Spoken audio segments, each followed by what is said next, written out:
की बड़ी खबर सामने आ रही है, उसका रुख कर लेते हैं। करौली के हिंडौन सिटी से ये बड़ी खबर सामने आ रही है। पति ने पत्नी की बेरहमी से हत्या कर दी। हिंडौन सिटी से बड़ी खबर। गृह कलेश के चलते वारदात को अंजाम दिया। आरोपी ने अपनी बेटी को भी मौत के घाट उतार दिया। सूचना पर डीएसपी गिरधर सिंह मौके पर पहुंचे। ये बेहद हैरान कर देने वाली खबर करौली के हिंडौन सिटी से सामने आ रही है, जहां एक पति ने गृह कलेश के चलते अपनी पत्नी की बेरहमी से हत्या कर दी और यहां तक अपने बेटे को भी मौत के घाट उतार दिया। लगातार देश में इस तरह की खबरें फिलहाल सामने आ रही हैं। कभी मेरठ से सौरभ हत्याकांड का मामला सामने आता है, तो कभी औरैया से एक और ऐसा ही मामला सामने आया था। और इसी कड़ी में एक बार फिर करौली के हिंडौन सिटी से कुछ ऐसा मामला, जहां पर एक पति ने अपनी पत्नी की हत्या कर दी। यहां तक कि पति ने अपने बेटे को भी मौत के घाट उतार दिया। गृह कलेश के चलते वारदात को अंजाम दिया गया। वही मामले की जानकारी मिलते ही डीएसपी मौके पर ज्यादा जानकारी के साथ संवाददाता शुभम हमारे साथ जुड़ गए हैं, उनका रुख करते हैं। शुभम, क्या जानकारी इसको लेकर सामने आ रही है? एक बार विस्तार से जानकारी दीजिए। बिल्कुल सगुन, मैं आपको बता दूं कि गृह कलेश के चलते अपने पति ने अपनी पत्नी को मौत के घाट उतारा है देर रात में। और पूर्व में भी जो है ये हरिप्रसाद है जो हत्यारा है, इसने अपने बेटे को अपने गांव जो है उसमें जो कुएं में उसको डाल दिया था, उसकी भी जो है मौत कर दी गई थी। जानकारी मिली है, वहां के जो परिजन है उन्होंने बताया। और अभी जो है अपनी पत्नी नर्सों को रात में कोई कहासुनी को लेकर के उसने जो है बेरहमी से अपनी पत्नी को मारा है। और अभी जो पुलिस है उसकी तलाश में घूम रही है और सबको कब्जे में लेकर के एफएसएल टीम जांच में जुटी है। सगुन, शुभम, क्या इसमें सिर्फ गृह कलेश का मामला सामने आ रहा है?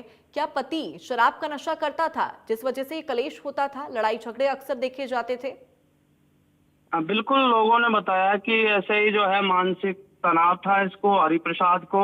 और कई बार जो है इनकी कहासुनी होती थी। और आज देर रात में जो है अपने कमरे में अकेला था उसके साथ में, और जो है उसकी कहासुनी को लेकर के ज्यादा ही वो मानसिक तनाव में आकर के अपनी पत्नी के सर पर लगातार डंडे से वार किया और पूरे कमरे में जो है लहूलुहान करके उसको पटक के और रात में ही जो है सगुन उसको छोड़ करके फरार हो गया था।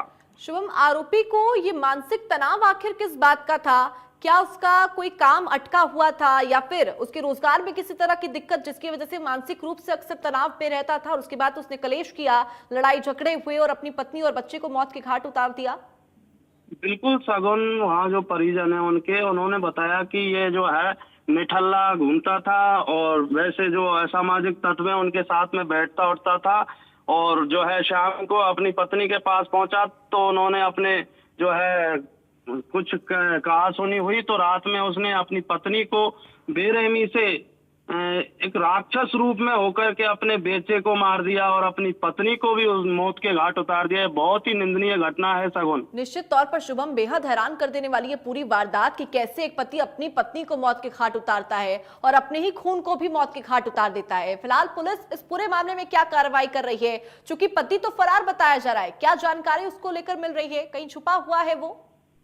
बिल्कुल, जो है उसकी लोकेशन भी जांच कर रही है पुलिस और मौके पर जो है साक्ष्य जुटाने में लगी हुई है पुलिस। डीएसपी गिरधर सिंह और जो है एसएचओ कोतवाली सोनीलाल मीना मौके पर मौजूद हैं और उसकी जो है जांच में जुटे हुए हैं और उसकी तलाश भी पुलिस कर रही है।